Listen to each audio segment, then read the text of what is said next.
to look for a coolant leak on a 2014 Dodge Ram with a 6.7 liter Cummins. All right, so the first thing that I'm going to do on this truck here is we're going to go ahead and pressure test the coolant cap. We're going to pressure test the system, and then we're going to visibly look and inspect for coolant leaks. Go ahead and put our adapter here, system pressure adapter,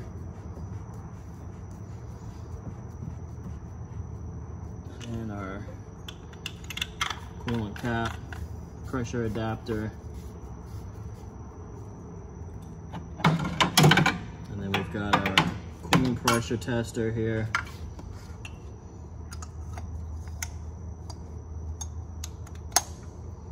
Make sure it's locked in place. So this cap is rated for 21 PSI. So we're going to go ahead and pressurize this baby up.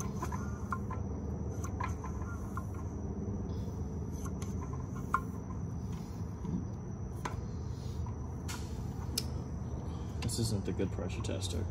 Let me go get my other one. This is the one that internally leaks because it's old. All right, much better. Should have knew better by looking at the gauge there. This gauge is brand new, where the other one's worn out. Looks like someone put brake clean on it or something. All right, so we got it locked into place. Cap is nice and tight. So again, this is a 21 PSI pressure cap. I'm going to pressurize the system, and it should release pressure at 21 PSI, but as of right now, you can see we're at 30 PSI and it's not relieving the pressure. So we need to have him order a new pressure cap. So that'll be one of the things that we do. Now, what we can do is we can pressure test the system. Same idea, put the adapter on there, make sure it's locked in. And then we're gonna pressure test this to 21 PSI, and we're gonna allow it to sit, 5–10 minutes, and then we're gonna do an inspection of the engine and look for the coolant leaks.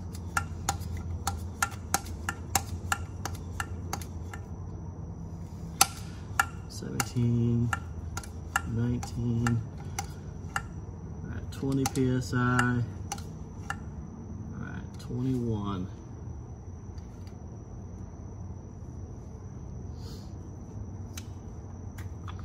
Now we wait. Well, that didn't take very long.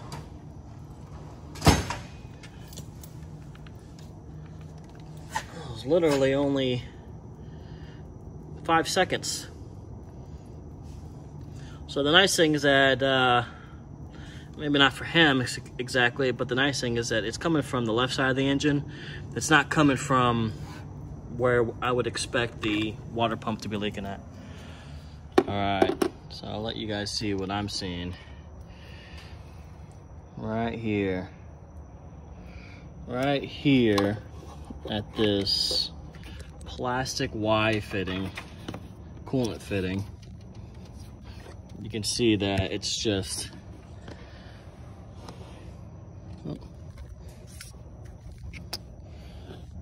it's just leaking out.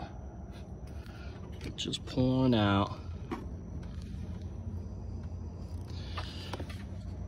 So we'll go ahead and replace this upper coolant hose. So what this hose is, as you can see here, comes off of the top of the engine, can't think of it right now. It's coming off of the cylinder head, as you can see. Now that's going to be your thermostat housing. So it comes out of the thermostat, goes over to your radiator, but it also is going to split down to another radiator in the front. So the nice thing about this setup, this hose, is that you just take off that clamp, unbolt that clamp, take off that spring clamp, this spring clamp, and you can replace just this upper radiator hose with the new Y piece already adapted into it. We got this, you can get this hose here at Napa, and I'll get that part number for you. So this is the new hose here. It's already got the clamp on there. It's already got the bracket, holds it in place. The nice thing about the replacement part is that it doesn't use that cheap plastic. It uses like a casted aluminum. So it's gonna hold up a lot better. It doesn't have this plastic molded clamp on there. You know, so if you need to replace just this section of the hose or this section of the hose, you can do so. Plus, it's going to hold up a lot better. It's not going to get brittle and break down over time. So, part number for this here, let's see, Napa. I'm assuming it's this 827-59791. It could be, honestly, it could be any one of these numbers. I don't really remember. But yeah, so that's the Napa tag there. You can go to your Napa dealer and pick this up. I think it cost 70 bucks. It really wasn't bad at all. So yeah, I forgot this thing is still pressurized. I'm gonna depressurize the system, and then we're going to drain the coolant, take this hose off, replace the hose, and then we're going to pressure test the system again to verify the repair. All right, so getting ready to drain the coolant here, and did some searching on the underside of the chassis there, looking for the petcock valve, but I thought for sure there would be a better spot to put this, but apparently right here between the front and on the front bumper there, that is your access to drain the coolant. So I've got this hose here. What is it? 1/4-inch hose. I'll go ahead and slip it on that nipple, and then we'll crack the valve and drain the coolant. All right, we got the coolant draining. Got that hose hooked up.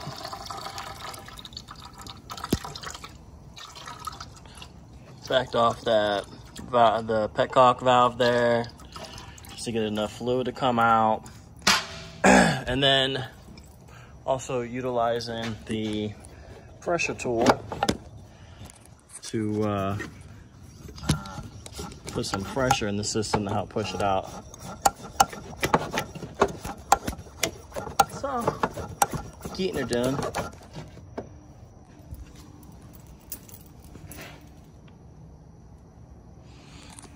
Like I said, we'll drain her out until the hose, there's still quite a bit of coolant in there. We just started, so it may be a little bit.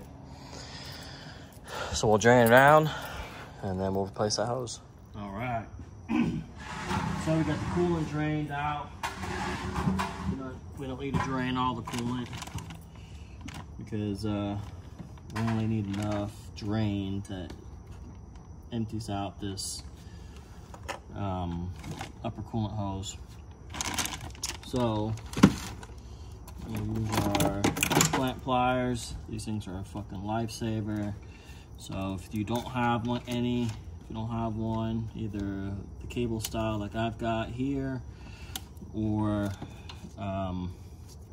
if you don't have just a regular hand plier style, I definitely recommend that you get yourself one, because they are a lifesaver. They definitely make the job that much easier. There we go.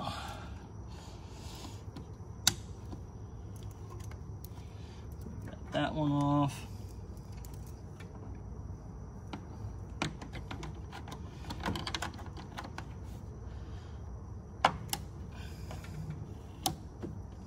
Woo. Watch out, she's flying. All right.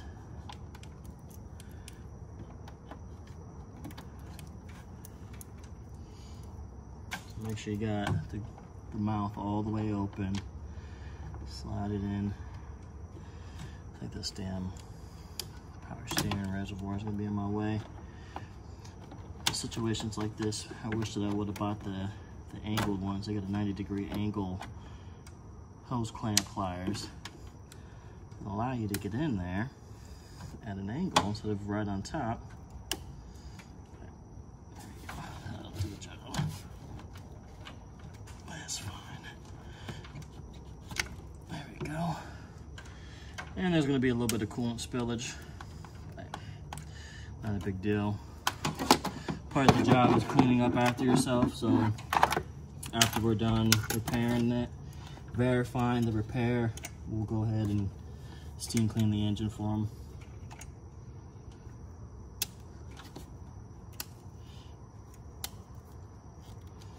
Alright, so I need to take this brace off. Looks like a 10 mil.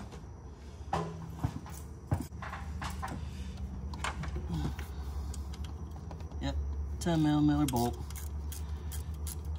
Pull that baby out. And we'll be home free. Well, looks like my phone is out of storage. I just have to delete a bunch of apps. I may not be able to take video in 4K, 60 frames per minute. Or was it 60 frames per second? Yeah, 60 frames per second. So that's a bummer. But we'll do what we can, get this video up and going, edit it, post it, and then delete off my phone. That way I got some space. So now we're taking off this last hose clamp. Using these hose picks in there and break free that hose.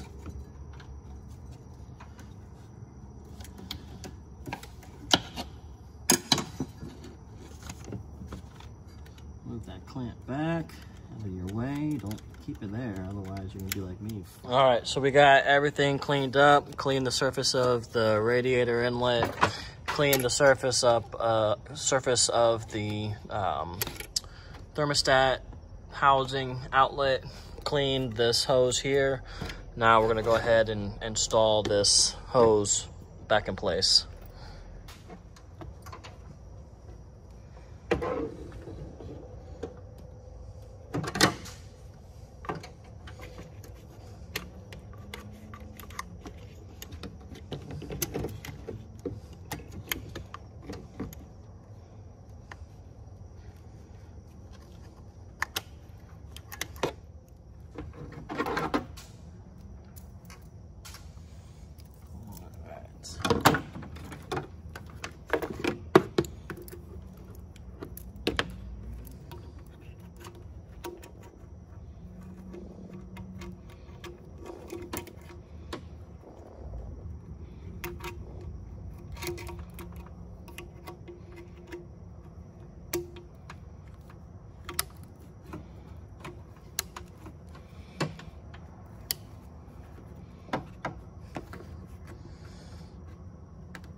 brace back in.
Okay, tighten up this screw, or this bolt, I mean.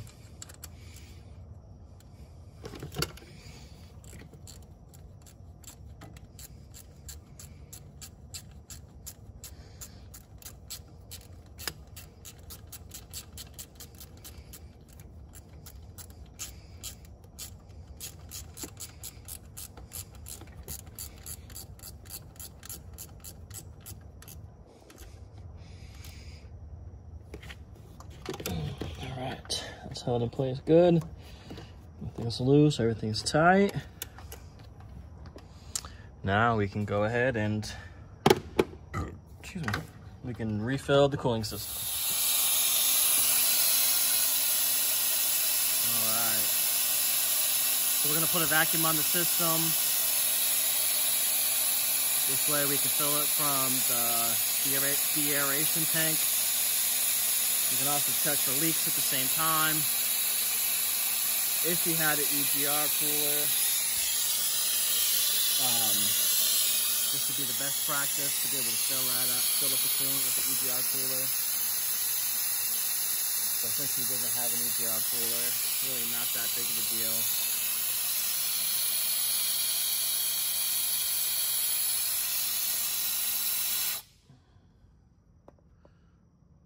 Just kind of wait, give it a couple of minutes. So if there's a leak somewhere, it'd be building pressure there, leaking off of its vacuum, but it looks like it's holding. So we'll go ahead and fill this baby up.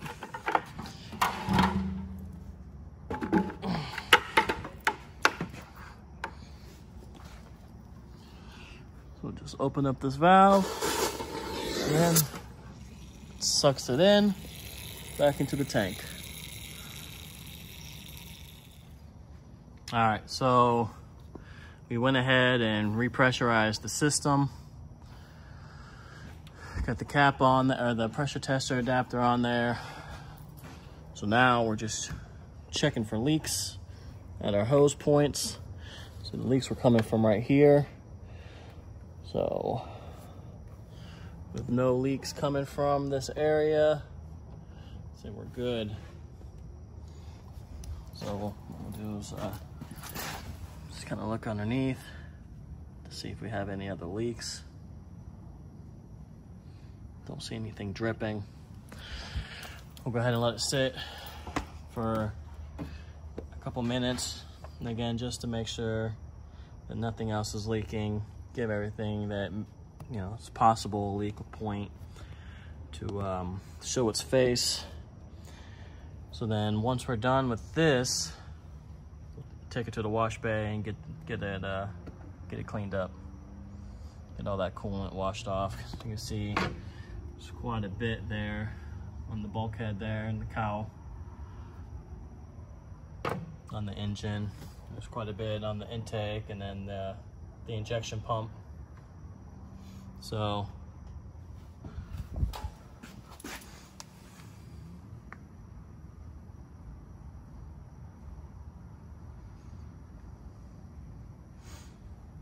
all right. All right, so there you have it. Easy peasy, replacing an upper radiator hose on a Dodge Cummins, 2014 Dodge Cummins. So there you have it.